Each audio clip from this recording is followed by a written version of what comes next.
What's up, you guys? Welcome back to another episode of Sports Rants with Abby and friends. You all know me. I'm Abby. We got Guy, and we got a new person in the house. We got Destino, a member, of course, of the Pop Sports Network. So before we start off, how you guys doing? Guy, I'm going to start with you. How you doing today?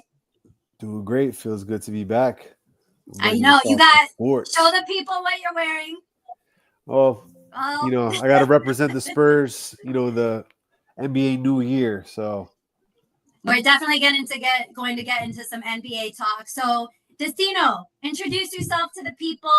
Obviously, you have your own show with the Pop Sports Network, but let the people know about your show and then also let them know what teams you love, so forth. Yeah, thanks for having me on. I'm hosting a Friday night show called The Weekend Updates at 6:30 p.m. So as my kids would say, it's in between 6 and 7. So we got the 6-7 going. So 6:30, I got to do that for my kids. They'll get a kick out of that. But we cover everything leading up into the NFL. A lot of injury updates are usually put in on Fridays to get you ready for the weekend. So we cover all that, how it affects you fantasy-wise, how it affects gambling, who we think is going to win the games. We bring on different guests. First week, we had a guy that's a dynasty fantasy football expert. Last week, we had a Chicago Bears guy. I thought the Bears are kind of an interesting team coming off a big win that previous week. So we wanted to hear from him after they upset the Commanders.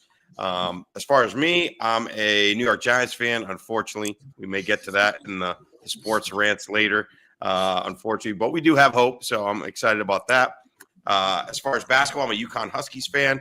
I do watch a little bit of NBA. I'm going to be here to learn from you guys, to be honest with you. I used to be a huge NBA fan growing up. Basketball was my first love. Getting older, kids, life, you got to pick your spots. So I've kind of ventured a little bit away from the NBA, but I do catch it from time to time, and I'm interested to hear a lot of your thoughts on the NBA. Baseball, I'm a Yankees fan. Hockey, I live here in Tampa, so I root for the Lightning. But I can't pretend to be some kind of huge hockey fan. But I just enjoy sports of all kinds. I'm a PGA golf professional, so I'm really into golf. Obviously, that's what I do with my day job when I'm not moonlighting on these shows. I'm a golf professional. I teach the game. I run a golf course, all that stuff. So in summertime, when football goes away, I'm hoping to do a lot of golf content. There's a lot of golf gambling and daily fantasy that's in play, and we'll have some people on talking golf and stuff like that. So thank you for having me on the show.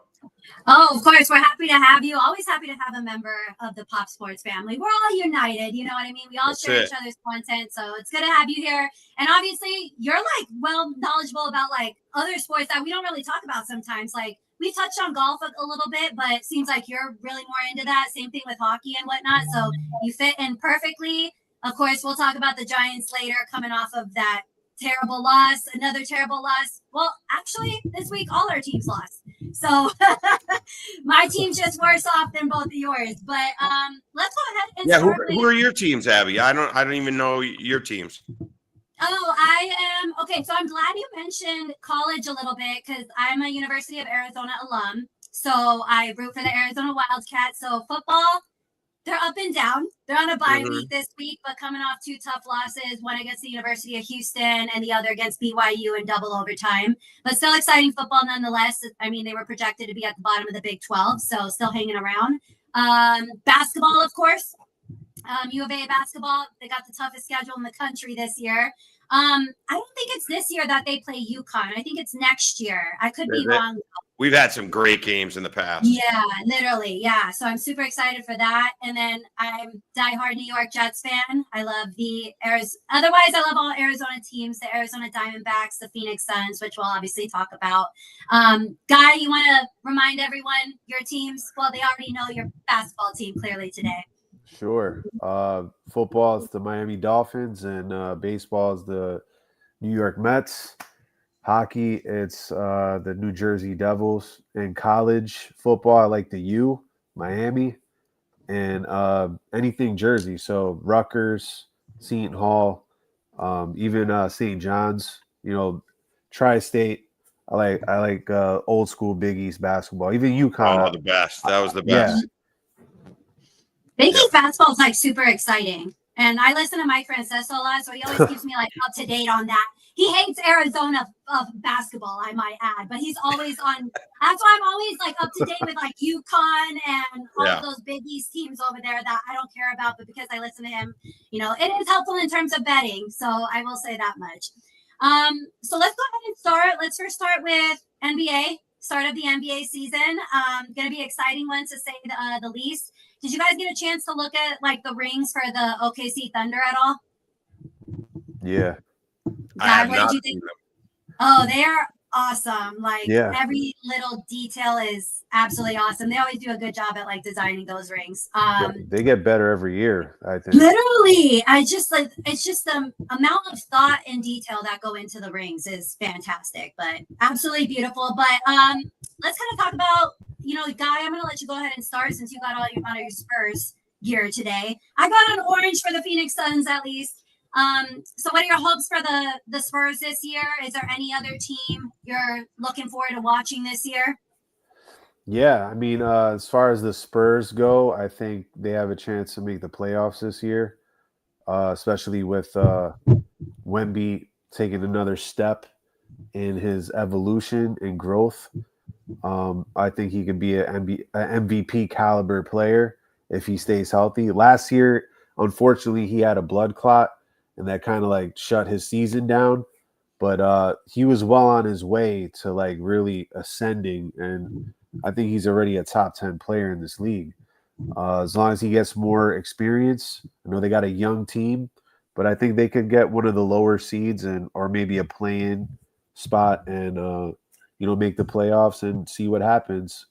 But I think other teams that I'm looking excited to watch this year, I'm excited to see who comes out of the East because the Boston Celtics, they lost their best player, Jason Tatum, to injury. Indiana, the reigning, Eastern Conference champions, lost their best player, Tyrese Halliburton, to injury.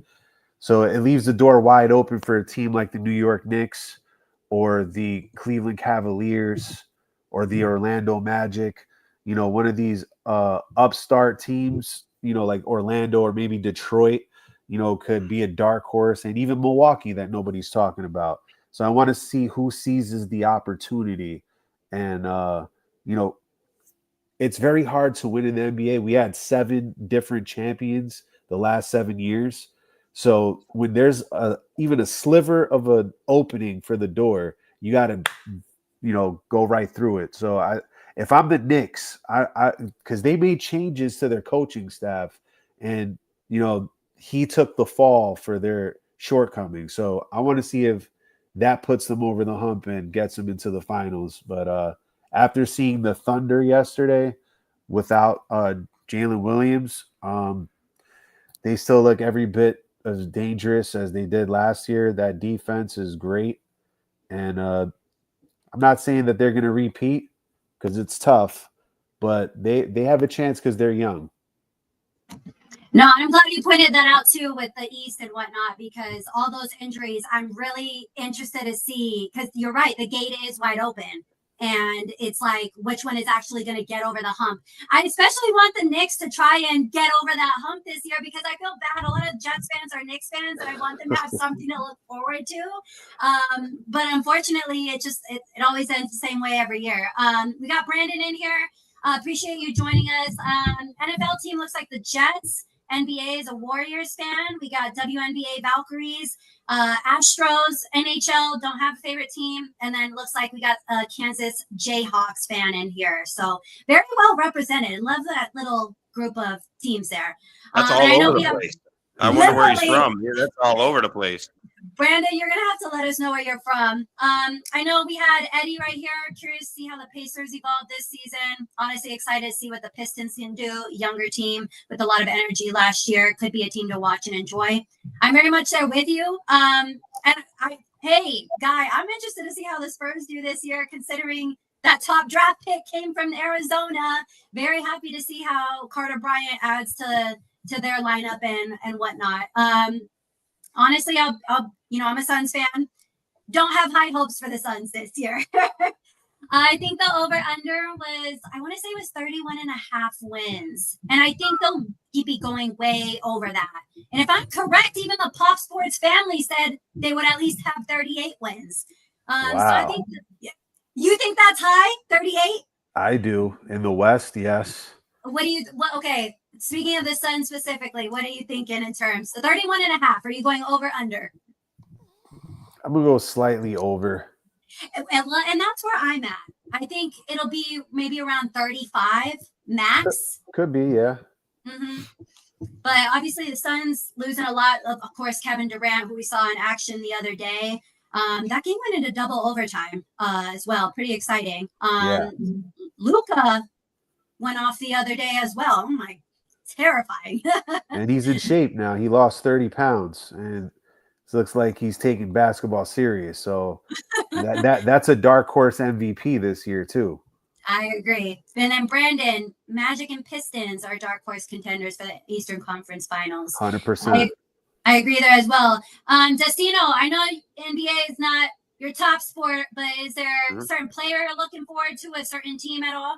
Yeah, I want to hear guys' thoughts on, I call them my Magic. That's still the team I root for. I lived in Orlando for a while, and funny, like, if you would have talked to me in the late 80s through the early 2000s, I could have named all 12 guys on every single roster, top to bottom. I knew it all, obviously with it being my first love. And the year the Magic went to the finals against the Lakers, I went to, not the finals game, but I went to two of the playoff games leading up to that. The finals got a little out of my budget to go to one of those. But I was in downtown Orlando for all those games. The Dwight Howard, Rashard Lewis, Jameer Nelson, that whole squad, Rafer Alston.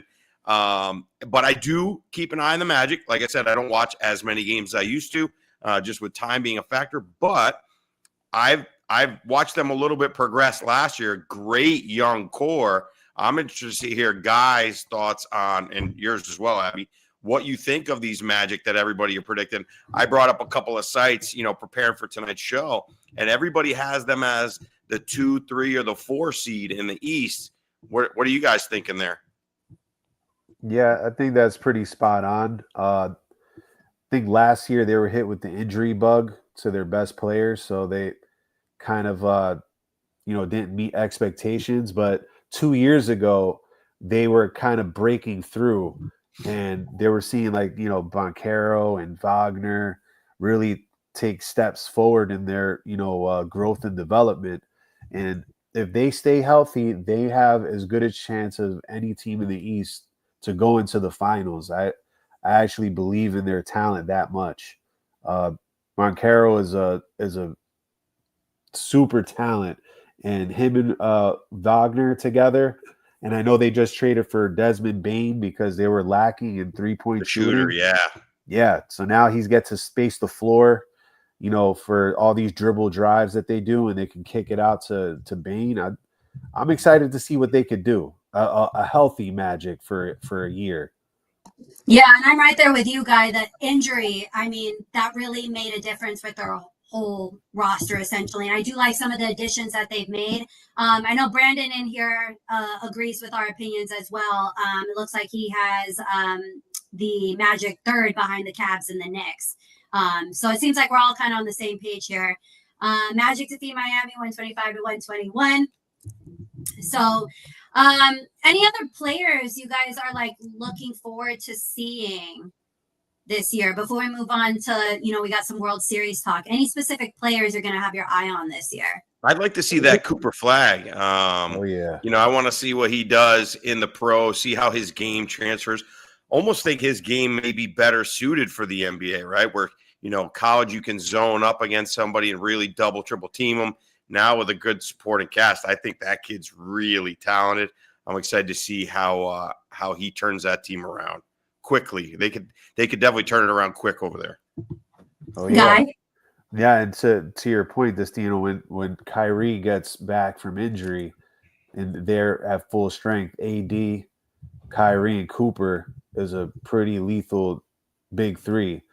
I have a guy that's under the radar, and he played last night. It's Alperen Şengün from the Houston Rockets. That guy kind of has a similar game to Nikola Jokic, the Joker.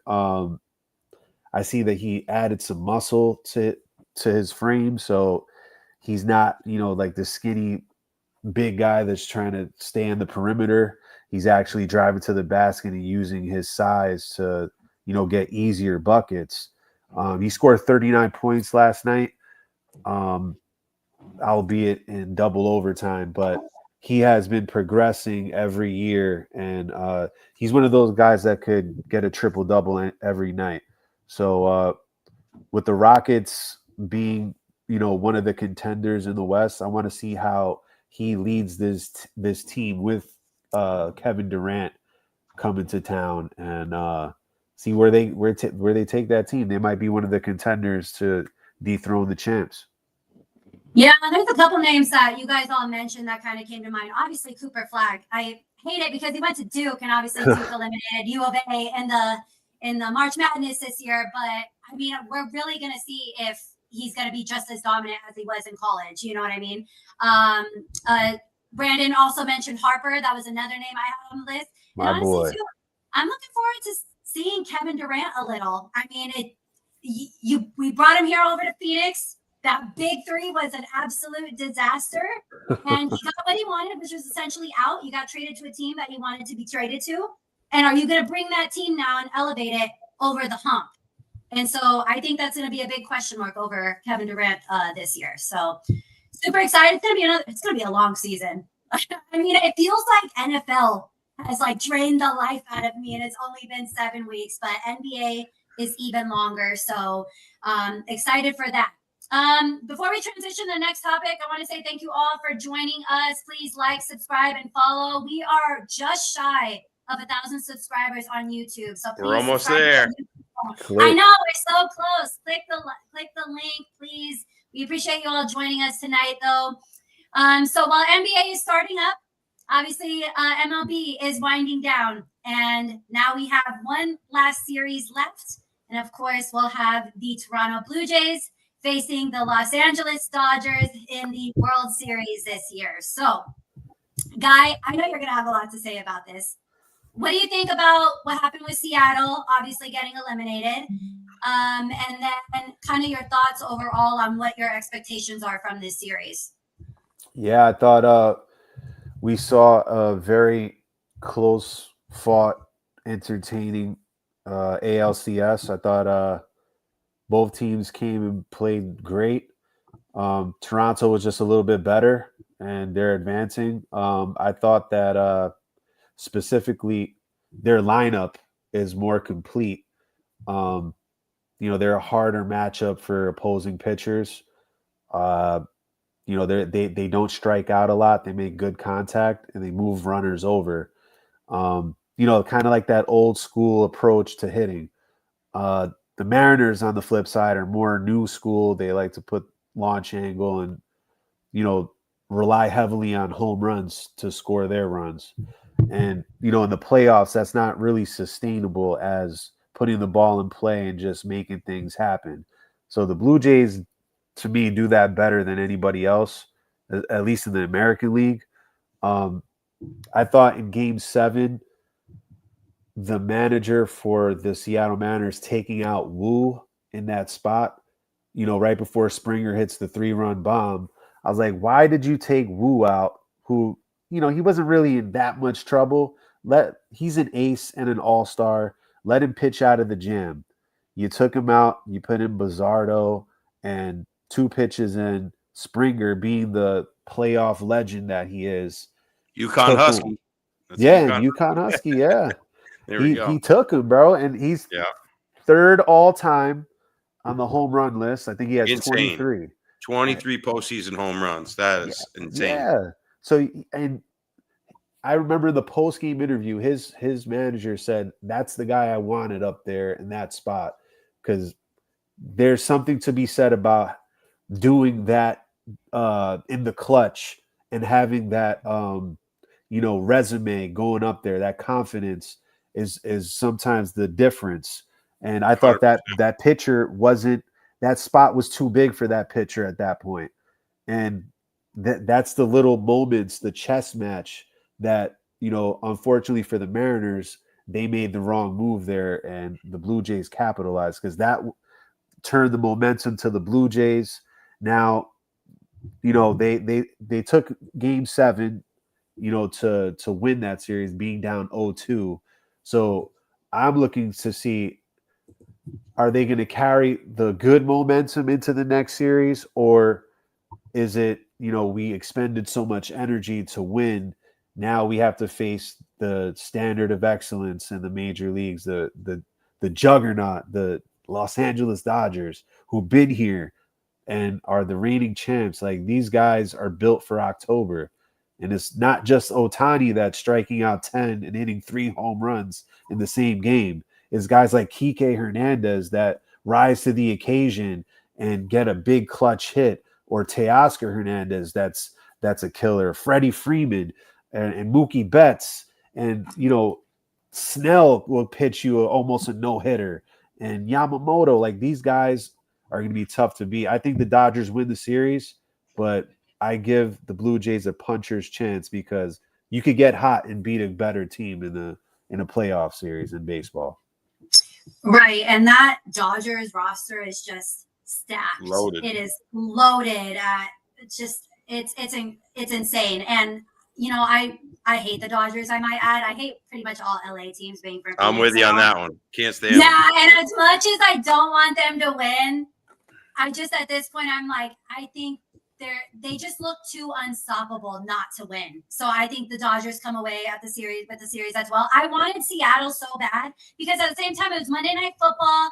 You had all the fans there. I think the vibes were just going. And as soon as the game was over, you should have seen the fans. And I think it's because it ended the way that it did. Again, with that pitching change, and then 2 pitches later. And it's like the game was completely over after that. It just shifted the whole total momentum. So I think that's a decision you're going to be looking at from here on out. And the Mariners, if I'm correct, they've never been to the World Series. Never been to the World Series. All those great teams they had. And They're the only team to never make the World Series in baseball. Mm-hmm. And to be honest, though, I think the Blue Jays are the better team to go up against this tough Dodgers team. I don't think the Mariners would have come out on top, especially going against the Dodgers. So, I mean, I'm hoping for a good matchup. Are you excited for the World Series at all? Yeah, looking forward to it. Hoping the Dodgers lose. Even though I'm a Yankees fan, I got to stick with the AL. Very rare that I'll root for the NL. If the Red Sox are in there, then I'm going for the NL. But usually I'm going for the American League, or, maybe a great storyline. Feel really bad for Mariners fans. They're very passionate fans. I've actually been out to that stadium. It's wild out there. It's actually kind of cool there. And the football field, if you walk, I actually counted it because I'm a dork like that. But it's like 12 steps. You could walk. You literally just walk across the street. They're that close. So wow. I don't know if you've ever been out there, but it's really cool. The football stadium and Safeco, or whatever it's called now, are right next to each other. So really cool. I was out there one time visiting. I went to the Apple Cup, the Washington football game. I knew somebody out there and got to go to the stadium. Really cool. So I feel bad for the Mariners. That's what makes playoff baseball so great, though. Like, I get it. The 162 games is a grind. You can't watch every game every night. It's kind of tough. But there's nothing that beats a playoff baseball game, because you micromanage everything. Do you leave this guy? Do you bring him in? Who's going to get the clutch? Because it comes down to clutch hits. There was a lot of hits in that game. I actually put out a short video Monday morning. Luckily, I went 3-2, but one of my plays was over 7.5 runs. I thought they were scoring a lot of runs in that series, the whole series. But unfortunately, just no clutch hits. I mean, the Mariners had guys on base a bunch the first 5 innings of the game and could not get that clutch hit. Bases loaded, you'd get a pop out, or they just couldn't get that hit to bust the game wide open. And they had many chances. And you just got that feeling that the Blue Jays were hanging around, and somebody was going to get that clutch hit. Happened to be Springer, who's done it many times. As Guy said, 23 postseason home runs for a Yukon Husky. That's pretty impressive. But it's going to be interesting. I think where the Blue Jays have some hope, right? First of all, that's why they play the games. We've seen many times the big favorite not win. Is they've got home field, right? They've got the home field advantage, so they get 4-3 if it goes that far. So that's a little help. The layoff. Baseball, I don't feel like, is one of those sports where you want a long layoff. We see it happen a lot where you win and then you sit around for 3-4 days because it's a timing sport. right? You take 4 days, or obviously I'm sure they're practicing and they're hitting in the cage, blah, blah, blah. But something about that little layoff, whereas the Blue Jays kind of go right into it, gives you hope. So I'm looking, because obviously I look at a lot of things from a betting standpoint. I think there's going to be a lot of runs. And I know the Dodgers have a great pitching staff. They don't tend to throw their pitchers like very deep into games. Their bullpen, if they have a weakness, is the bullpen. And the Blue Jays have been hitting a ton out of the golf. I almost said the golf ball. They've been hitting a ton out of the ball. 6.5 runs a game they've averaged so far in the playoffs. So that's quite a bit. And the over-under in the first game, 7.5. That's something I'm probably going to get in on. I think it's going to be a higher scoring game than we expect. The Blue Jays, or a higher scoring series, I should say. The Blue Jays strike out the least of any team in the major leagues, and the Dodgers strike out the 12th most. So teams that are both, they don't strike out a lot. They put the ball in play. Maybe a little spark from Bo Bichette coming back, says he's a full go for the series. He was hitting the cover off of the ball prior to getting injured. Him coming back, there's some things, you can definitely paint a picture for the Blue Jays to compete. And then one last thing that I would say, how about for my guy as a Yankee fan, Don Mattingly? He's in his first World Series ever as an assistant coach. So kudos for him. If there is a silver lining, if the Dodgers win, I'll be happy for Donnie Baseball to finally get a ring. Yeah. Glad you pointed out some of those, like why I know the Dodgers are the favorites, but I'm glad you pointed out some of those other factors that people probably weren't considering about the Blue Jays in terms of like their hitting and some of the weaknesses and whatnot. Obviously, they deserve to be there. They played well all year. I wonder if the travel at all in between both of those is going to be an issue at all, because that's a Toronto to LA. I don't know how long that flight is, but at least has to be like 3.5. Well, oh yeah, that's got to be a long one. Yeah, that's going to be a long one for sure. One last thing I'll add. Vlad Jr. I mean, yeah, this in big moments, in big things, you see it in the NBA, you see any sport. You want superstars to rise to the top. They're going to have to get on his back. He's going to have to be Superman. He's batting .442 in the playoffs. He's got 6 home runs already this postseason. He's going to have to be Superman for them to have a chance. Yeah, and only 3 strikeouts to those 6 home runs. Incredible. And you got to love the story there too. For his dad. MLB, when they post all these stories, it gets me in my just nostalgia in my feels. I don't know if you saw the 2 videos of when the Dodgers, they got the last out, they're going to the World Series, and their reaction was kind of like, yeah, ho hum. Yeah, literally. And then the Blue Jays, you just see him on the field, knees all, arms spread out, very humble, very grateful. You gotta love to see it. That's what makes the playoffs so exciting, especially in terms of MLB. So. Well, I was going to say, from a marketing standpoint too, you have Shohei and you have Vlad, 2 of the biggest stars here. So I'm looking for the ratings to be one of the best in recent memory. I know last year the ratings were pretty good too, but the Major League Baseball is going to have to love, the big markets going into the World Series here and having marketable stars like Shohei and Vlad just showcasing the game. Not only about a big market, an entire country, right? Oh yeah, the entire country is going to be behind that team. They only have the one team now. Montreal has been gone for a while, so you're going to have a whole country behind this team, right? America versus Canada type of thing. So there's some good storylines. Yeah, and the Dodgers are a brand that speaks for itself. You know what I mean? I feel like there's God, they're one of those. They're the new evil empire. Everywhere. They're the yes, empire. Literally, they're just everywhere. It was even crazy this weekend. In terms of NFL, the Packers were playing here, and half the stadium was Packers fans. I mean, and I met an international student today, and he told me, "Oh, that was my first NFL game." He's like, "Why do they wear those cheese heads? Why were there a lot more of them than the red?" And I was like, "Oh, let me explain this to you." He's like, "Yeah, I don't watch NFL like that." So they travel. I was like, they're just one of those teams that no matter where you go, their presence will always be known. Felt like a home game for them. So, well, more to come on obviously the World Series as we start to get into it. But of course, let's go ahead and move on to doing a recap of week 7 of the NFL. And like I said at the beginning, all of our teams unfortunately came away with a loss this weekend. Some worse than others. What do we got? 3 wins? I think we have 3 wins between our 3 teams. Yeah. That's pretty sad. And my team is not contributing to that. So No. let's just answer Johnny Boy's question before we get into it. So, question for the panel: as a Jets fan, what is a win or what is a TD? Asking for a friend. I wish I knew, my friend.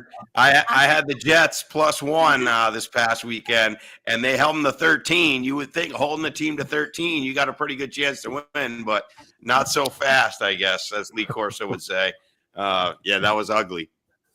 I mean, I just don't even know what a win or TD is at this point in time. I haven't seen one since I think they haven't had a passing TD since week 1. So I'm like, that feels Abby, ages. What do you make of? I don't know. Have you seen the Woody Johnson little clip that's gone viral around? I mean, come on, that is terrible. How can you throw your quarterback on?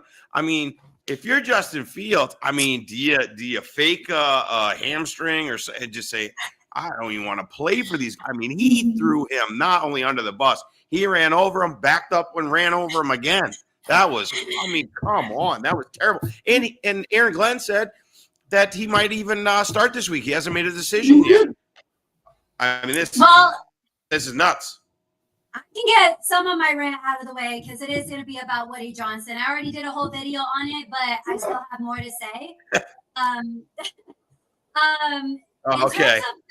In terms of the video, in 7 minutes, he managed to send all of New York Jets Nation and all of their fans into a full-blown frenzy. I could not believe it because initially he declined to answer questions. He was like, I have no comment. And then you open your mouth, and in 7 minutes, the amount of snippets that you can pull from just the 7 minutes, it gets worse as it goes on. And from a marketing standpoint, a public speaking standpoint, I've never seen anything like this. It's truly, it's unreal what a disaster this whole franchise is in. It's what bothers me the most about Woody Johnson in terms of this is you paid Justin Fields $30 million guaranteed to be a quarterback. You don't get to wash your hands clean of this and act like you had no part of it. You co-signed on Aaron Glenn. That is who you wanted. And he co-signed on Justin Fields. You are all three intermingled with each other. You knew what he was going to do. You signed the stamp and approved it. And now you're going to just absolutely undo everything. And the word that he threw in there that sent me over the edge was rating. Are you looking at the Madden rating or are you looking at actual rating stats? Because we already have the debacle with Brick looking at Madden ratings and all of that. And, then he even talked about the fans. And the fans truly deserve better. The ticket prices are still through the roof. I went to the Jets-Cowboys game. They were 0-4. My ticket was at least $219. The only good part of that is I had shade. You raise up parking is $100. Oh, it's insane. Parking, you're charging season ticket holders even more for a product that has been absolute garbage the last 15 years. So he needs to be gone. That I feel like there's no way the Jets are this bad, and I blame it on 2 reasons now. And I'm truly starting to think this is a thing. Joe Namath cursed us, or Woody Johnson needs to go. So it's those 2 things. I just feel like it's a dark. Gene talked about it, and Guy, you'll remember from week 1 of our show when Guy was talking about Justin Fields. It feels like the dark cloud has lifted over MetLife. Nope, it was still there. It's gotten even bigger at this point. And I mean, I can go on and on, but I feel so bad. I'm not a Justin Fields fan whatsoever. I think he's terrible. He's played terrible. I really never wanted him here, but he's our quarterback. He has not been producing on the field. Nothing that Woody Johnson said was wrong necessarily. Justin Fields looks awful. But you don't publicly bash your quarterback like that. Again, you co-signed on this. You just made yourself look like the biggest idiot because you're the one whose money is going to his salary. And from what I heard from Justin Fields, he said, I mean, obviously he's seen it now, but he said, he's not on social media like that. I think he was just kind of playing the nice guy. But I feel terrible for him. Now Tyrod has some knee injury. So then you're going to stick in Justin Fields again after what you just said. Yeah, it's Make brutal. it make sense. You can't make it up with his How about team. giving the guy some help, I mean, he's got Garrett Wilson's. Everyone knew he's the only receiver they have. Obviously, they draft a rookie tight end who's looked okay. But I watched a pretty good amount of that game. There was only the 6 games on at the 1 o'clock window this past week. I saw a decent amount for whatever reason. And, I mean, he's snapping the ball, and it felt like a second. He's under duress, has nothing to do. I thought they were going to be a good running team. I thought they'd run a lot of stuff with him, some of that read option stuff, and they're not. There's no creativity with the offense. And then with Garrett Wilson, I'll forget it. I mean, who's he throwing the ball to? All these guys wouldn't even be on. They'd be the 5th guy or practice squad guys on most teams. I mean, it's just pathetic. Pathetic. Yeah, and what you said is the defense for 2 weeks in a row has held their opponent to 13 points. What else do you want them to do? The special teams has played great. Our best player on the field sometimes seems like Nick Folk and Austin McNamara, our punter. You know what? Our even special teams has been doing a great job of returning the ball and putting you in a position to win games. You can't even get in the end zone. And it's everything. You have no wide receivers. You didn't bother to pick one up in the offseason. The O-line is inconsistent. Again, no creativity. Breece Hall, they're not even utilizing him like he can be a receiver. Not even utilizing him. No creativity. No design run play sometimes for Justin Fields. Then Justin Fields is holding the ball too long. You're not targeting your rookie tight end, who they didn't target till the second half, and then he actually was decent. So it's just, again, I'll say it again. You're going, hey, this is why it's called the Rants, right? Sports Rants. You're doing a good job of it. The other thing, I mean, it's like Tyrod comes in for a little bit, gave a quick spark, but then he throws 2 terrible interceptions. So, I mean, come on. We know what Tyrod Taylor is. So you want somebody that has hope. I mean, who's third string? Brady Cook, the Missouri rookie? I mean, literally undrafted free agent. And then I don't know if you saw this. Gene had told me to get ready to maybe give a rant. And one of my rants is like some of the ineptitude of coaching, right? And listen, you got to give Aaron Glenn time, right? He's a rookie coach. There's going to be some growing pains, and he hasn't been dealt the best hand, right? But I don't know if you saw the game. I'm assuming you watched it. All of it. Okay. Unfortunately. Right. It was 10-3. Okay. The Jets had the ball at the 45-yard line, the Panthers 45-yard line. This is the end of the first half. Okay. It's third and 10 or something. And Fields gets sacked, loses like 6 yards or something like that. So they're at like their own 49. So 67-yard field goal with no chance, right? The clock is ticking down. 5, 4, 3, 2. The Jets have a timeout. They have a timeout. Why are you not calling a timeout? And on 4th down, you throw up a Hail Mary. I mean, it's almost like they literally just put their heads down and said, we can't do anything. It's not even worth trying. I looked it up as I was watching the ball game. I was screaming at the TV, right? Like a madman. And I'm not even a Jets fan. I said, why wouldn't you take a shot? What bad is going to happen from throwing up a Hail Mary? We see him hit. So I actually Googled it, and 12% I was surprised. I thought it was less than that. 12% of the times Hail Marys get thrown up, they hit. That's not terrible. I mean, yeah, it's a long shot. It's way better than I thought it would have been. I would have thought it would have been 5% maybe, right?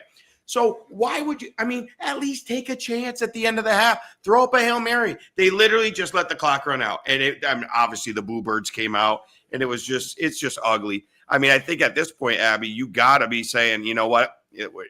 Let's just not win a ball game, and let's get the number 1 pick, and let's hope we nail a quarterback. But from what I'm hearing, again, I'm an NFL guy. I do watch a little college, but not nearly as much as NFL. I'm not hearing that there's a consensus. There's not number 1, lights out quarterback. So there's literally no one. I'm in several group chats. No one agrees on a quarterback. And at this point, you need every damn position. The Jets need another wide receiver. They need help defensively as well. They need a quarterback. And, some of these quarterbacks, I mean, what's the one from Indiana? I'm blanking on his name. Fernando Mendoza. Yeah. That seems to be the more popular name. But then you'll have I'm hearing the Alabama kid. Yes, the Alabama quarterback. It's all over the place. I don't know if there's like necessarily an answer at this point, but I'm glad you pointed it out with the time management. This has now been 2 weeks in a row that he's done that. And I get you're maybe afraid to have Justin Fields throw down the field. That is a perfect opportunity because, I mean, I highly doubt, a guy, you've seen this, of Hail Mary from the Black Friday game last year. That's the worst case scenario. But I highly doubt that's going to happen, especially, I don't know, just given the way our special teams units have been playing. I have a little more faith, and I think, I don't know. They're going to move forward with Aaron Glenn next year. You got to give him another year.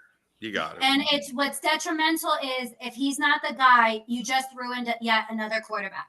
It's the same thing that's going to happen with Cam Ward this year. And that's not a good setup for success, essentially. So, Guy, I want to bring you in here real quick. We'll move on to Miami and then we'll move on to the Giants and whatnot. Any thoughts on the Jets game or the Jets in general, Woody Johnson? Yeah, I mean, the Jets organization has been like this for a long time. So it's going to take a long time to exercise these demons. There's no quick fix for, the deep rooted, like losing culture, for lack of a better word. Like you have to deconstruct it and then rebuild it from scratch. Woody Johnson's definitely part of the problem. I think he was trying to be kind of like Jerry Jones or, George Steinbrenner, just like, sometimes he try to do that to motivate his guys or maybe placate to some of the fan base that's blaming Justin Fields for, all the troubles. But there's just so many things. If your coach and quarterback aren't in sync, then it's going to be so hard to even win a game. It's hard to win games in the NFL, especially if the head coach and the quarterback are not on the same page, and then the front office also they're all in different areas and discombobulated. It's hard to see where their wins are going to come this year, but I think they just have to work on the basics and just try to get one win and build off of that and get confidence. The thing I didn't like about what Woody Johnson said is that Justin Fields has had a hard career, like catching on with the team, right? So he's kind of been discarded a couple of times. So maybe his confidence is not the highest. He has an opportunity with the Jets to try to prove himself. Not really the best opportunity given the circumstances, but when somebody doesn't really believe in you, it affects your play psychologically, so I wonder how his psyche is going forward if he has to start again. Is he just done from a mentality standpoint? Do you cut your losses and just try to, see what you can get on the trade market?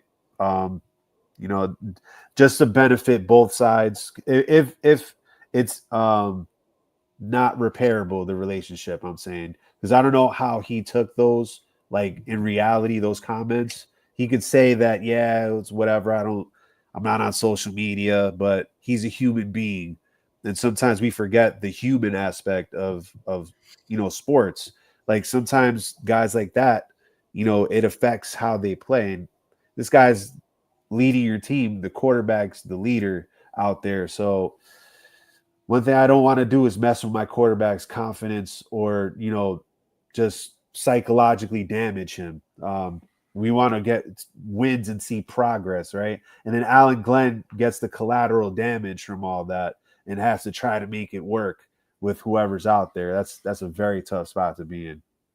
Yeah, it just leads to a toxic locker room. And like I said, I'm not a Justin Fields I'm not his biggest fan. I made that very known, but I'm glad you pointed out the human aspect, because it's the one time I will have his back, that no person should have to hear their employer say that in any setting. I don't care who you are.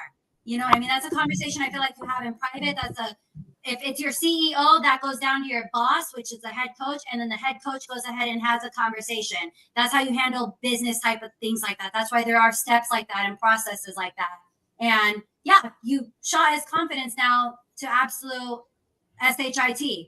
So I know you're gonna have to. It looks like right now you're gonna have to run it back with him against the Bengals this week. 6.5. I think they'll. I don't know. The defense has played well 2 weeks in a row.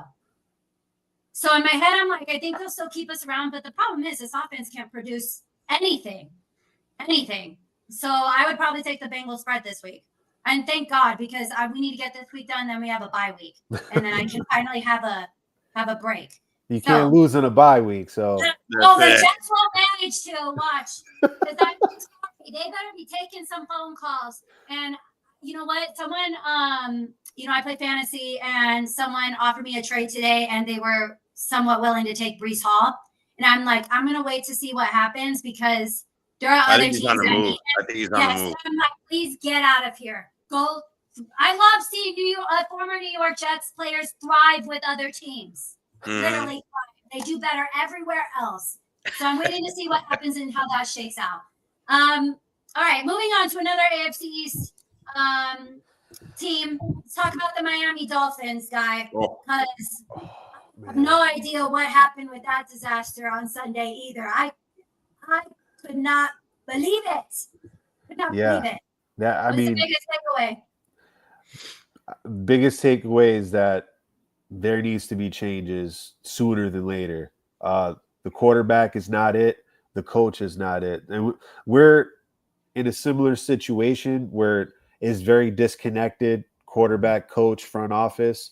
They're all on different pages, and you could tell the product shows the cohesion of a franchise. So when you don't have that, you're going to look like crap out there in the field. Now, Tua, to me, is not a leader. I could go on countless examples of why he isn't. But how many more times do you run him out there? Because at this point, it's an embarrassment. He had, 100 yards passing, 3 interceptions, and back-to-back passes he threw interceptions. And this was in Cleveland. And I'm not taking a shot at the Browns, but you're playing the Browns. You only scored 6 points, and their defense is good, but you lose 31-6 against the Browns. You're not supposed to get blown out by the Browns. The Dolphins still have some talent on that offense, and they should muster more than that. That shows to me that guys are quitting out there, that they don't believe in the coach, that they've tuned him out completely, and they're ready for either to get traded away or to have a new voice in that locker room. And because what there is now is an embarrassment. McDaniel looks like a guy on death row, just knowing that his time is coming, and he's just waiting for them to pull the plug. It's just crazy that what he says in the press conferences, what Tua says in the press conferences, because that's why I relate to what you're going through with Woody Johnson. It's just our quarterback and coach are saying outlandish things and things that should be, said in the locker room. There's a way to, have a poker face when you're dealing with the media. Sometimes we want these guys to be super honest and blunt, but sometimes for the good of the team, you have to kind of be like Bill Belichick and just give generic answers and just keep things in-house. But it's obvious and clear as day. Tua should stop being a quarterback at any level. Even playing Madden on video games, like you can't do that either, bro. Like, just stop. I want to see how yours is.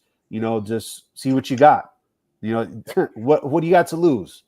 We're in line to get like the second or third pick this year. So There you go. You guys might be fighting for the quarterback, fighting for the number one I was pick. like, literally, I think we play week 17. It's like, that's going to be a real treat. Yeah, it might pay to lose that game instead of beat the Jets, like. It'll end in a tie. Watch. Yeah, it's going to come down to a coin flip. Who gets the first pick? Yeah, they're just a broken franchise right now. I mean, McDaniel, if you didn't know any better, it's almost like that Seinfeld episode where George was trying to get fired. He looks like he's going out there and trying to like put me out of my misery. Like, he's answering questions and he's and like not making any sense. And I saw some stuff on social media like, hey, is he on painkillers or honestly doing drugs or something? Because he just looks completely out of it. I mean, on the sideline, like disinterested, and just that team is broken, man. It's bad. And I was never a Tua guy, but I didn't think it would be. I mean, I still think he can play, but he's got to be in like a perfect situation. He's not like an elevator. I think he's like, if you got a good team around him, he can manage it and things like that. He can't do it on his own because he's just not that guy. He's not mobile enough or whatever and doesn't have the arm strength. But man, has it gotten ugly. Now, as a Giants fan guy, are you gonna trade us Jalen Waddle? We need a number one receiver, man. We want Waddle. That's the big rumors going around, is that the Giants are trying to get Waddle. What do you want for him? I mean, he's got a big contract too. That gets the contract off your books if you're rebuilding. It does. I mean, I know Waddle's a fan favorite, and that might alienate some of the fan base if they do that. Because I think with him and Ashan, that those two guys are like all you got now. Yeah, that's all we have, literally. Because everybody else, I think everybody else is up for trade, except maybe Chop Robinson on the defense. Like I already knew our secondary was in shambles, so it's like, and what do you do, right? You just gotta go out there and do your best, be a professional. But Waddle, if Tyreek Hill was still there, I think you guys might have a chance to get Waddle. But being that our wide receiver depth is not that good right now, they might hold on to him for another year. And if they're still going to put Tua out there like they said they are, I mean, if he doesn't have anybody to throw to, you got to really watch to see if he gets hit into retirement, God forbid. Yeah, but you got to think the new coach, new GM, they're going to want to get their own guy. Oh, I would think Tua's days are numbered. They have to be. Yeah.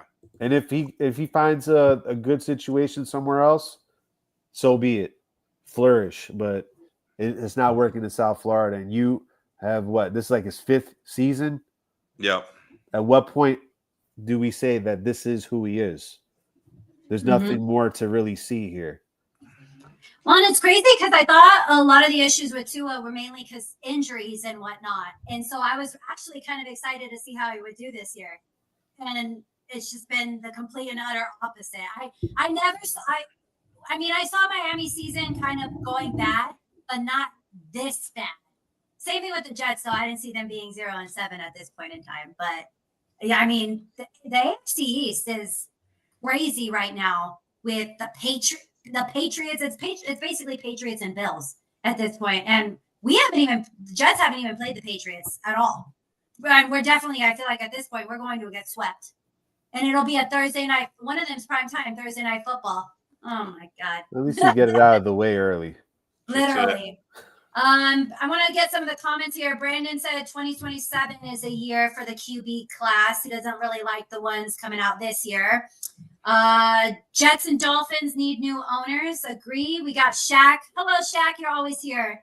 New Jersey Devils have won their 6th straight game and take over first place in the Eastern Conference through the first week and some change. And then Shaq also says, bruh, what is happening with the AFC QB room compared to the NFC? AFC's trash this year. Garbage. Absolute garbage. It's weird how that flips, right? I mean, the AFC's been so tough. It's been a gauntlet. Burrow, Lamar, Josh Allen. I'm probably forgetting somebody, but, Mahomes, all those teams. And it's been the NFC that's been like kind of weak. And it's really flipped with the Lamar injury, the Burrow injury, and all those things. It's been crazy to see. He's absolutely right. Well, let's talk about another AFC QB in Bo Nix, and let's talk about the Denver Broncos. Oh man, New York Come Giants. on. I mean, what a Come on. I'm trying to wind down tonight, not get wound up. So I watched that whole game because I was I have for fantasy purposes. So I watched the whole game and I literally could not believe it. Yeah, I could not believe it. And Sure. all I can say is that they put Demaryius Thomas in the Ring of Honor there, and he must have just came down and his spirit was on the field because there's no way. I don't know how they managed a fourth quarter comeback like it's that. a Vegas fix. That's what that is.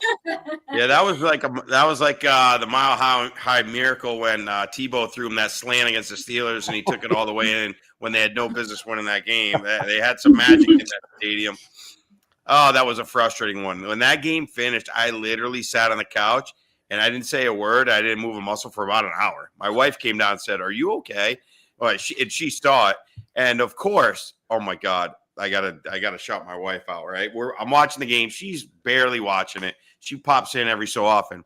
And they score the touchdown, right? The Jackson Dart touchdown at the very end. She goes, "Who is this kicker? Oh my God. He's not gonna make this kick." She said that. I said, "What are you doing? Keep your mouth." And sure enough, he missed another extra point. I could not, and as soon as he missed that kick, you knew they were gonna lose by a field goal. You knew. Mhm. And they rush 3 and they drop 8. Which I can't stand when teams do that. You want to go on rants. I mean, you're playing great defense all game, and then you rush 3 and just let them sit back there and pick you apart. Just awful. So many things went wrong. The 2 mixed extra points. How do you not have a kicker who can make extra points? We had Younghoe Koo in camp because obviously Graham Gano's injury. I've seen Younghoe Koo make big kicks in the league. I've never seen this kid, this redheaded stepchild that came in there and made, and of course they cut him now. They throw him under the bus. But I was yelling, "Never trust a ginger. You can't trust a ginger." I was going berserk. It was brutal. I popped in on TJ and Buff show yesterday morning and was, in the comments and obviously with TJ being a big Giants fan, he and I were going back. And I agree with him. We have hope. Mhm. Not to be mean, both of you right now, there's not a lot of hope in Miami and with the Jets, right? Mhm. Where's the future? Jackson Dart is the guy, man. You found a quarterback. Yep. He looks awesome. The pocket presence, the swagger, the arm talent, and doing it with nobody at receiver. We talked about Fields not having anybody. He didn't really have anybody either. Obviously, a little bit better supporting cast, the offensive line, the defensive line, stuff like that played well. You got to throw in Scatteroo there. And Scatteroo. I got my son a jersey the second he was drafted because my son's name is Cameron. We call him Cam. I had to get him the jersey, and I made him – he's 9 years old. I made him watch highlights with me. I'm like, look at this guy. He's just like a little bulldozer, his Arizona State highlights. I go, this guy is going to be awesome. I can see it now, him going nuts, running people over, and the whole crowd yelling, boo for Scatteroo, and it's all come to fruition. We get Malik Neighbors back. We add another receiver, maybe a Waddle, maybe somebody through the draft. We got a lot of hope, but I really want to start seeing some W's. I understand that these moral victories, and we're not going to win it all this year, and we're probably not going to the playoffs. But can we stop with the moral victories and all right, at least we look good and start winning some games? I mean, you think about it. You turn that game around, and we really kind of blew the game against the Cowboys. They're 4-3, and the NFC is weak this year. There's no standout team that's dominating in the NFC. I mean, they could have an outside shot at playoffs, but when you stop and think and you let yourself cool down and you stop screaming at the television, we've got hope. We've got the quarterback. We've got the running back. Obviously, Dable has saved his job, in my opinion, because you don't want to break up that coach-quarterback combination. We've got hope going forward, and to know that you can play with the best teams. I mean, that was not a good spot for the Giants going into Denver. Against a great defense that everybody said is, one of the top defenses and a Super Bowl contending team. We beat the Chargers. We beat the Eagles. And we've played pretty much with everybody. The Chiefs game kind of got out of hand a little bit. But other than that, we've played with everybody. But it's time, like Guy said, about changing the culture, changing the Jets culture, the Dolphins. I want to start seeing some of these wins. I understand at the end of the day, we get a better draft pick. Fine. I want to start seeing some W's to build that culture of winning. So we're not like, oh, all right, great job, guys. We got close. Stuff like that just kind of drives me crazy. But I will say I couldn't be more excited. It's the most excited I've been as a Giants fan since Daniel Jones' first game, which was here in Tampa. If you remember when he first got his first game, he played out of his mind. And I remember yelling to my wife, we got our quarterback. We got a quarterback finally. And obviously that didn't come to fruition, although he's doing pretty good in Indy. And you can see Brandon's comment there. He's absolutely an MVP candidate. I got to think him, Baker Mayfield. Baker is on the top of my. Mahomes is kind of back to the old Mahomes again. And I don't know if you guys can think of anybody. Maybe Jones gets hurt by his own teammate, Jonathan Taylor, who's on an absolute tear this year. But you guys got any other MVP candidates you think of? I mean, we still have time to see, but a lot of time. Oh, of course. I think a dark horse that may climb the ranks is May from New England. I was gonna say his stats are. He's playing great, crazy good right now. And you know what player who, not just because I have him on fantasy, but who has just been doing fantastic? JSN. My God, he is. Him and Sam Darnold, that connection there.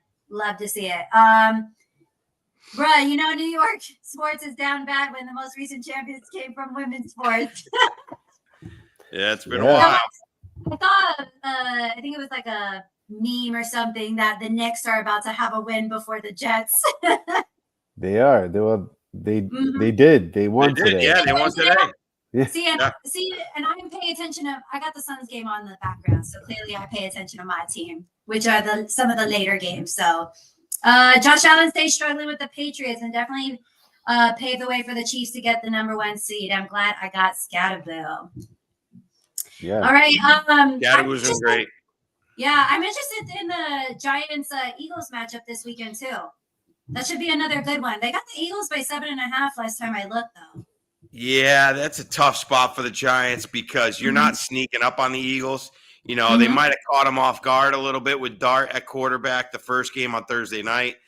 Eagles are going to come in hot. They are not going to be in a pleasant mood, although they did have a great win against the Vikings, but that offense kind of exploded. So if they figure it out, they're still probably the most talented team in the NFC. Probably them and the Packers maybe. But they're scary if they get it figured out. It's a tough spot for the Giants. If we hadn't beat them already, we're hanging with everybody, and the defensive line could play great, but it's a tough spot. That's going to be one I probably shy away from, to be honest with you. But it should be a good game. We've played with everybody basically. That's what I'm saying. You've been hanging around, which is better than I can say what my team has been doing. And Guy, you could probably say the same for your team. Guy, you always give me shit as if your team is not performing equally as bad. Hey, you guys thought that the Jets were this like improved team, and I was telling you that until I see it, then I'll say, but it's the same old Jets. I mean, I thought that they would have one. It's worse. Yeah, to be honest, it has been, but they find new ways to break their own records, and it's crazy. I mean, there's bad and then there's Jets bad. There's levels to it. And we're pretty damn bad too, but at least we beat you. That that's all I got. Much at that point. That's all I got. Who does Miami face this week? I didn't get a chance to look before. They play in Atlanta against the Falcons. Yeah. Oh yeah, that's 7. So, do you have hope for Miami against Atlanta? No. I have to agree. That's probably going to be a game I'm on. Falcons are really good at home. Yeah. Well, and I think Bijan Robinson's going to run wild on them. Yeah. Off the charts. And then what was the spread for the Bengals? Was it 7.5, 8.5 for the Jets? No, they're 6.5 over the Jets. Oh, I was over here being generous with the 7.5, 8.5. Yeah, the Jets. There's no way they're. I don't care if originally I was planning on Burrow, But now that it's Joe Flacco, you already know he's gonna go on a revenge run against his former team. It has to happen. So just finish out with a loss and get to the bye week. And then, you don't think that Giants will top Eagles this weekend? Yeah, it's a tough spot. I know they can. They've already beat them, but I can see a little bit of a letdown from the Giants from the emotions because that was such an emotional game. I mean, when Dark got that touchdown, they went nuts. There was actually, I don't know if you saw it, there was a lot of social media stuff going on between the Broncos and the Giants. The Broncos defensive guys were really talking trash, but oh yeah, these rookies think they're coming in with this swagger, and that's why it was this loss hurt so bad because the Giants were sticking it to them, man. They had the swagger, they were sticking it to them. They were it's put up or shut up when you're talking trash, and they put up, but they ended up, obviously losing in the long run. I think there's an emotional letdown. I'm not betting this game, put it that way. If I had to bet it, I'd probably take the points and just hope the Giants can keep it close. But I think it's a bad spot. I think the Eagles kind of got right against the Vikings. They really looked good, and they still didn't even run the ball against the Vikings. They actually aired it out, which is scary. If they get the run game figured out, I mean, Saquon's having a low-key bad season right now. He's averaging like 3.5 yards a carry, way lower than anything he's ever done. If they figure that out to go with the passing game, and A.J. Brown and Devontae waking up, the Eagles they're still a force to be reckoned with. As much as I hate them, they're a force to be reckoned with in the NFC. Really quickly, speaking of other teams, let's talk about fantasy teams. Guy, how's your teams doing? My team's doing very well, actually. 6-1, so nice. Can't complain. Just trying to avoid injuries and just fill in for the bye weeks, but just hoping and praying my guys stay healthy. Like I have Brock Bowers, and he's been hurt all year. So they say he's coming back after the bye.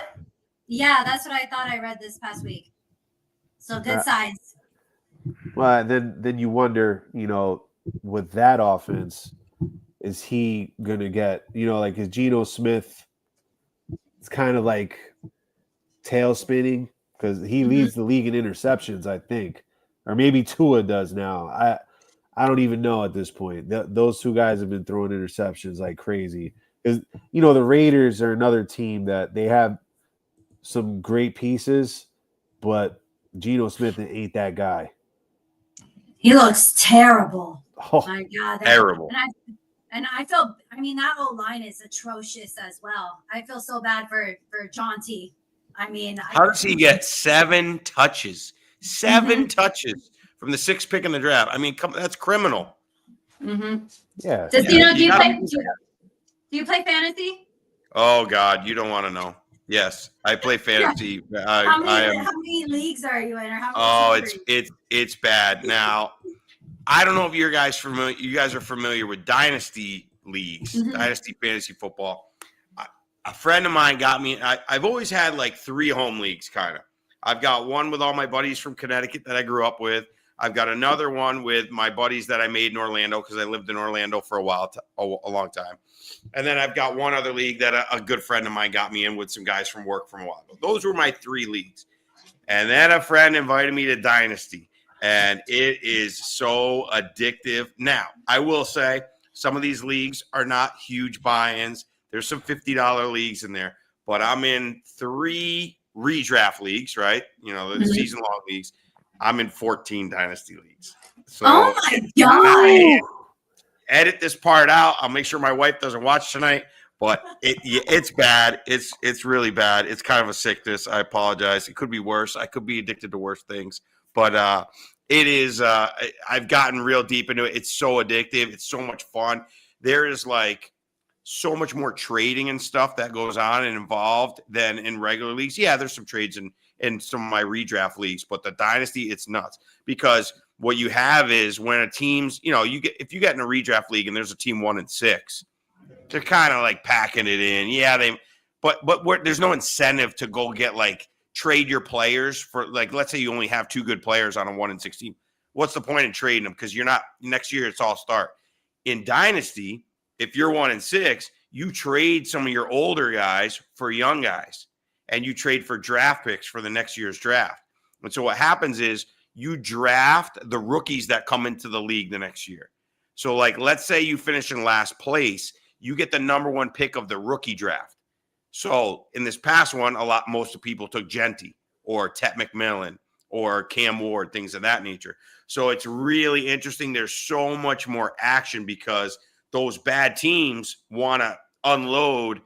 You know, if you have a Devontae Adams, right? How much longer does he have in his career? You know, he's 33 years old. You know, maybe another 1 or 2.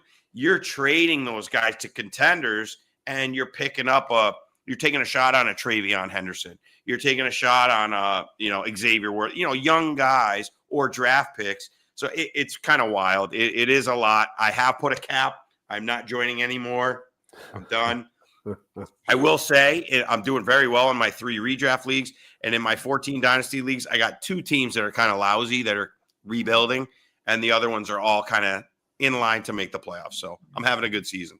I've avoided a lot of the huge landmine injuries. It's been a lot of injuries. I do have neighbors on a lot of team. Being a Giants fan, I was so high on him that I went and got him in a lot of spots. So that one hurt. But I've avoided a lot of the landmines. There's been a lot of injuries, and I've luckily avoided most of them. Oh, good for you. 17, yeah, that's a lot. I'm sorry. 17 is crazy. I know. It's bad. You should see me on like Sunday morning setting my lineups. You're like it's ugly. It's ugly. It's crazy. I no more. I put a cap on it. A hard cap. I'm gonna seek help.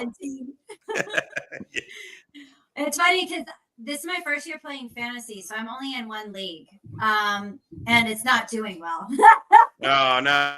Whereas What's your who's killing you? You have big injuries or anything?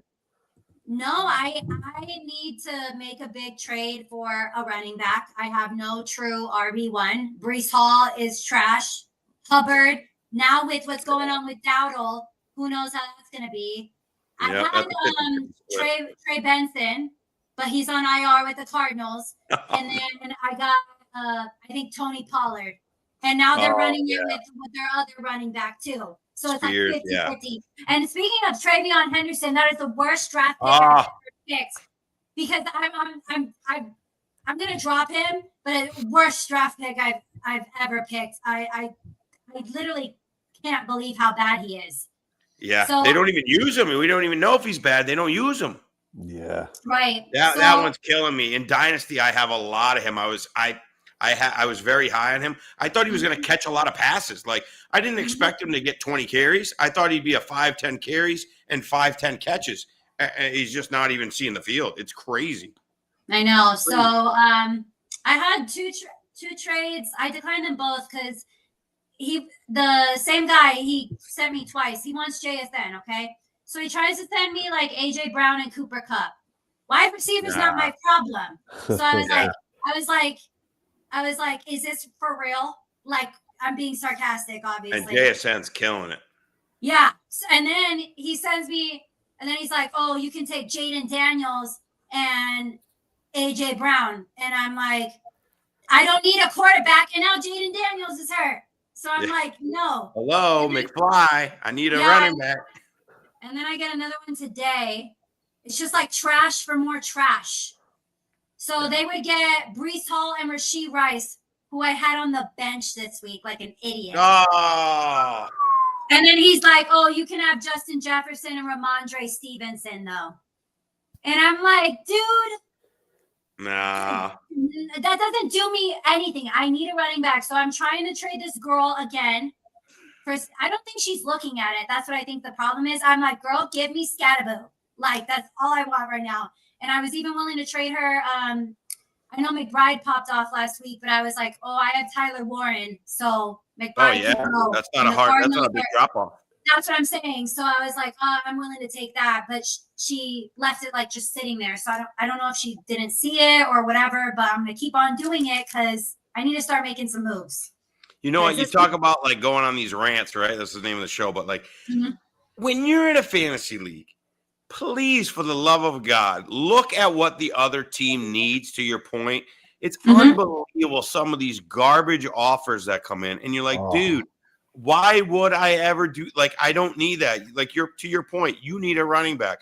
It's got to be a two-way street. It's got to be a help me help you situation. Like that just annoys me like so badly when that happens. And then to go to your point, I've got Trey Benson stashed in a couple leagues. Connor gets hurt. Not that you wish for injury. That happens. You're going, oh, I just walked into a RB1. Oh my God, I got Trey Benson. And then he gets hurt, and you're just like, come on, man. That's one of those ones where the fantasy gods are just not with you that season. Yeah, I know. And I was like, girl, like, what? Why are you saying I don't want a quarterback? You know what I mean? I paid a lot of money for Josh Allen, and sure, he hasn't been performing as well, but well enough. You know what I mean? I'll take the 20 points. Better than the Sam Darnold points I had this week, which was horrible. Hey, now you say you paid a lot of money. Was it an auction league? Yes. Those are fun, aren't they? Well, you don't know. You're only one. Well, I wouldn't know, but no one I know does it that way. And I was like, this is crazy. It's amazing. I don't know if you ever did one, Guy, but like, most drafts are the snake 1 through 12. And then if you have the 12th, then you get the 13th and you kind of snake draft it. I've never met anyone that's done an auction and said, let's go back to snake. Auctions are awesome. Awesome. So when I heard you say I paid a lot of money, I said, maybe she did an auction. That's awesome. Yeah. So like Auctions my first time great. was an auction draft. So that's all I know. You know what I mean? And now I know moving forward, I'm like, it makes it, like this week I got crushed by Gibbs, of course. He had just a fantastic, I already knew it was over. I just saw the start of the game. And so, but I think he paid at the time, if I have to go back to my chart, like at least $60, $70. You get 200. You know what I mean? Yeah. So that's pretty much a third of your budget, and the rest of his roster is kind of just garbage. So I thought I was doing a good thing by like balancing it out, and it hasn't worked out in my favor. So yeah, you learn there's so much more strategy in auctions. And then but the best part of it is, right, most of these times you do a snake draft, it's random and you get like the 10th pick. Well, if you get the 10th pick, you're not getting Bijan, you're not getting Chase, you're not getting Jefferson usually and things like that. Like you're stuck and you have to deal with what spot you got, right? So you don't have a shot at those top guys. Auction, you can get whatever you want. You can go stars and scrubs. You can kind of save your money and get like a bunch of above average play. You can go so many different ways in an auction. It's so much fun. So much fun. Well, and I wasn't prepared to like in the, each person nominate somebody. And I was like, I'll just nominate someone, I don't really want. But then it's crazy because I got Josh Allen like the first, we went through 1 through 10, and Josh Allen came like up right away, and he was automatically kind of like, I want this guy. There was like, I kind of divided it into tiers a little bit, and he was. Yeah, tiers is huge. I wasn't expecting to draft him like first, and then I got McBride, and McBride had a good game this week, but it's just been I wouldn't be missing him by sending him away to you gotta some hope other team. You gotta hope Brissett stays quarterback because he's that's what I'm way saying. better than Kyler was. We're gonna way see how better. that goes. So another That's exciting awesome. week 8 coming up for NFL. Glad your guys' fantasy teams are doing well. I love to hear like my friends thriving, you know what I mean? Like it just makes sense and fitting for me that I have nothing nice. The Wildcats are on a losing streak. The Jets suck, and I'm like fantasy sucks. So I'm like, we'll just sit here and you gotta start betting. Now you gotta start betting. I'm on a losing streak with betting. I was on a losing streak, and it was college football bets. College football was saving me, and I literally the last 2 weeks on a slump. So good job by Brandon there. He picked up maybe a league winner, although now with Chuba back, probably going to slow down a little. But Rico got you through, man. Holy mackerel, that guy exploded the last couple weeks. And then Shaq also says I also was getting Kittle back from the IR. I think he did nothing. 0.0. I don't know if you remember Animal House. He got the Koski 0.0. Oh man, that was brutal. People counting on him. Oh, Kittle's back. And then I might look into flipping G5 Garrett Wilson as well. So he's I don't really know when he's supposed to be back. Probably after the bye week. I haven't heard any They said he was updates. day to day, that he was like limited practicing. I don't think Man, they just be messing. They just be messing with us, literally. Aren't they on bye next week? Yeah. That's why I was like, I think Yeah, he's just gonna give him leave the him extra off. week. Give him the extra Yeah, week. literally. So obviously, sports rants, and I already did mine. I went on a whole Woody Johnson spiral earlier. So I'm here to sit here what you two have to rant about this week. Destino, since you're new, I'm gonna have you go first.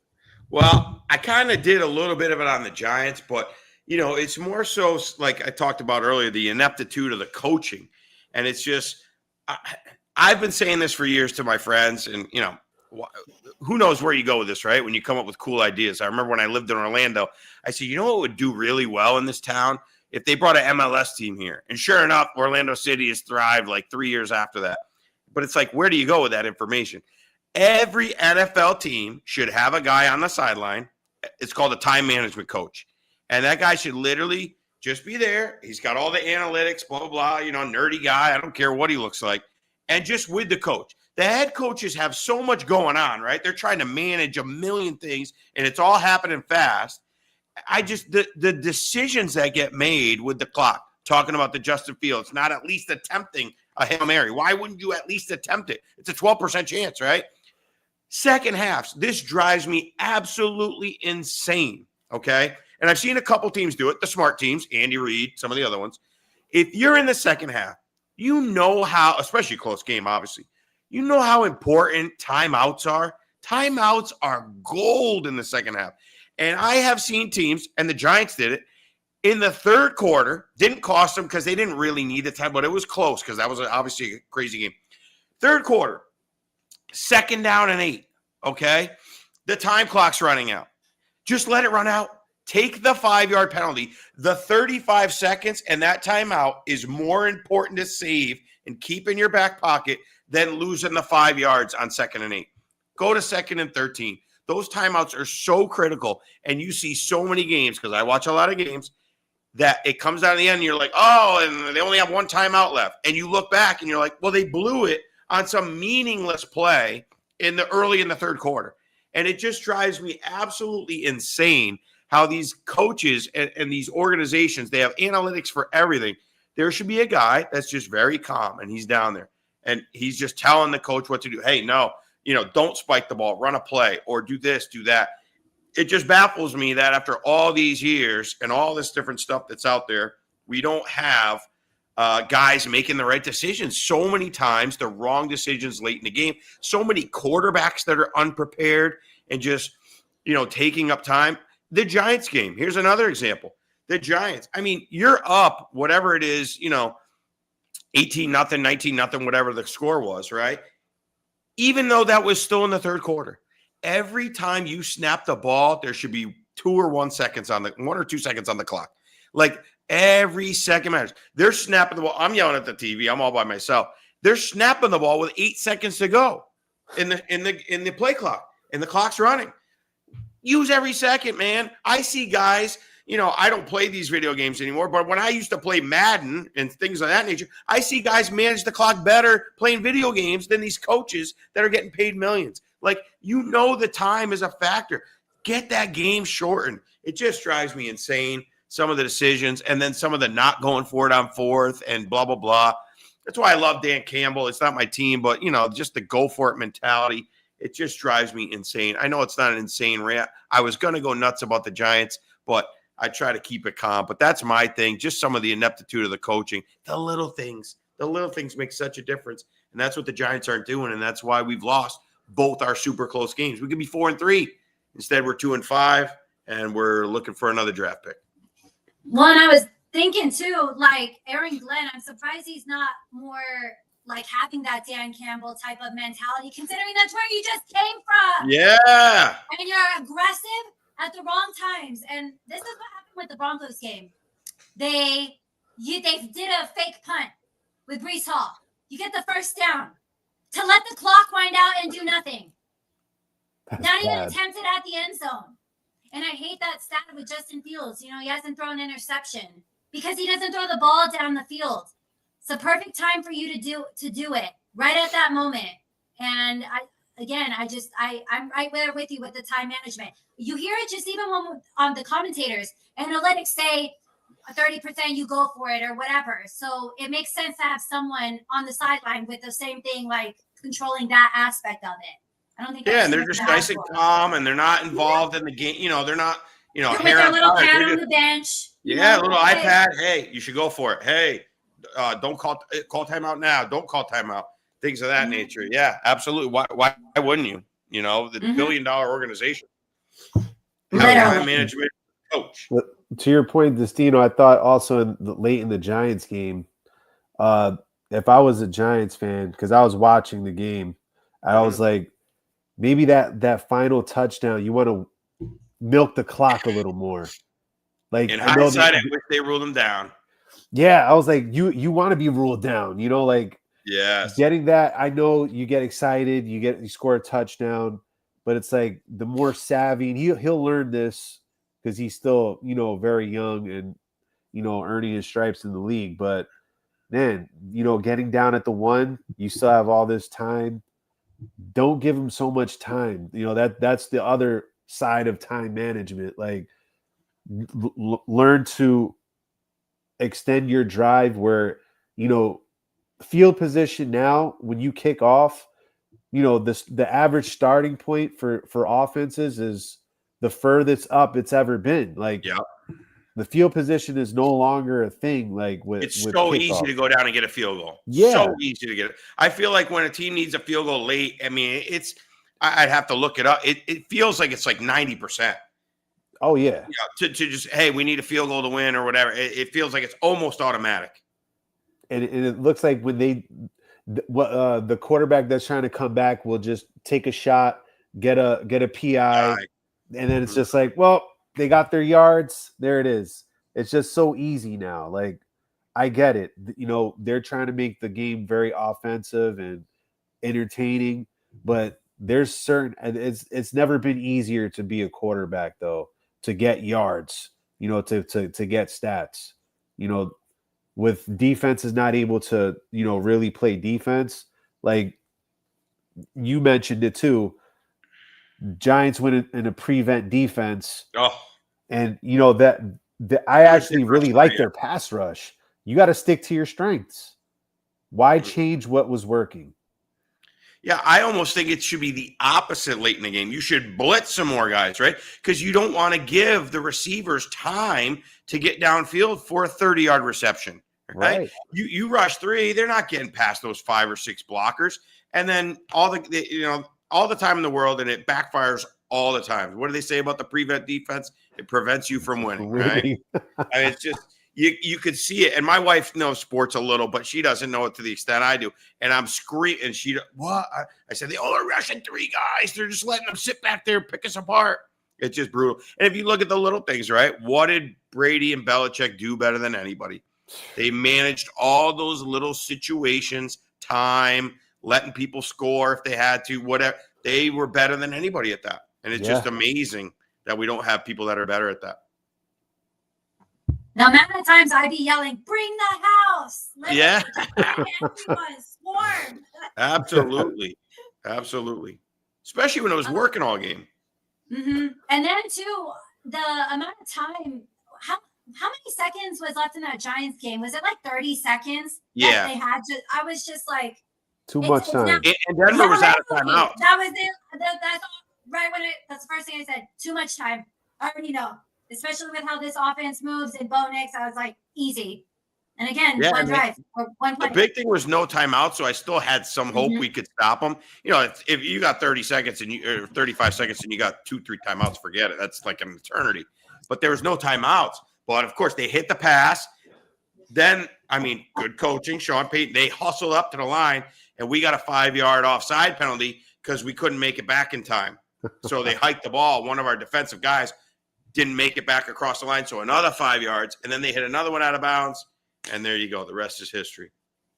What was it, 1,620 teams or some crazy number that had a lead of that nature in the fourth quarter? It had never lost. So, hey, you know, Jets, Dolphins, and Giants, we are redefining sort of losing mentalities and breaking records. oh, it's All unbelievable. the wrong ones. Finding new ways to lose. Yeah, exactly. Oof. What is it? Taking snatching defeat from the jaws of victory. Yeah. Pretty pathetic. But that's my 2 cents, my rant for the night before I go to bed. Get my blood pressure going. You got anything to get off your chest? Yeah. This goes. I mean, this could apply to any sport, but I'm going to use it for the upcoming World Series. We focus so much on star players as a society. I need to shout out the guys like Ernie Clement from the Blue Jays, who was a hit machine. Guys like that. Those are the guys that come up big in the playoffs that usually tilt the scale of you winning or losing. Because, a lot of times your star may not show up because they're walking him or they're pitching him differently. So you need the other guys in that lineup to step up and, kind of like rise to the occasion. That's why we see this all the time in a sport like baseball, where there's like this guy that comes out of nowhere and gets like this hit, or you run a hot bat. And I expect big things from the stars, no doubt. I think Vladdy and Shohei are going to put on a show, but the real balance tipper, or the guys that step up, that are the role players, that's what I'm watching for. And I want to see what role players step up for the respective teams, because the ones that do, I think that's the team that's going to take the World Series championship. In previous years, it's been guys like Kike Hernandez and Tommy Edman, that you're not expecting them to hit have a 3 home run game, or just constantly get game winning hits. But in baseball, that has that charm that an unlikely guy steps up. So I'm looking to see what unlikely guy steps up. There's a lot of inexperience with the Blue Jays, so they never really been on this stage aside from Springer and Scherzer, who have won before. So I hope that the moment is not too big. To your point before, Dustin, I know you said a layoff. Baseball is such a rhythm and timing game, but maybe that hurts you game one, and maybe they just get right back in it, right? But the Blue Jays have had the benefit of playing every day, because it's baseball, as you play every day, right? They have less of a layoff. So when you are not the favorite, you have to take all those advantages and maximize on them. So I'm looking for the Blue Jays to come out early and really try to get an early lead and just stay on them. Because we know more than anything, you cannot let a team like that breathe. And to your point too, when you were talking about time management, I think it also applies with baseball, with going with feeling versus analytics. I think the Mariners manager did an analytics move in a spot where it's like, dude, you have your best guy, ride with your best guy, and if he hits a home run off a woo, then damn, tip your cap to him, and at least you lost with your best. But now it's like, damn, you made this move. Now the whole offseason you're spending it second guessing yourself. I should have did this. I should have did that. So things like that is a learning experience for even the team that won. So I hope the Blue Jays are paying attention and they don't fall into the same traps, because the Dodgers will be prepared. They're going to make the right moves, and you're going to almost have to play a perfect series to beat them. I was going to say the Dodgers have just made winning look so easy. Yeah, they've really turned it on. They've just kind of flipped the switch. Yeah, they got hot late, deep. Right? Yeah, so deep. Yeah, I mean, they got the 3 seed. They didn't even win. They weren't the number 1 seed in the NL, but it's one of those things where you just knew they kind of flip it on, everybody getting healthy at the right time. But it's going to be a good series. It's going to be awesome. Great time of year for sports. Great time of year for sports with NBA starting, NHL going. The only thing really in the off season is golf's really not doing much, but you got NFL, college football, all this action. World Series going to be awesome. Going to be a great weekend, great week ahead. I'm booked and busy. Don't ask me to do anything. All righty, you guys. Well, we appreciate y'all joining us tonight. Again, please like and subscribe. We are just a few away from 1,000 on YouTube. So hit that like and subscribe button. Destino, we appreciate you joining us.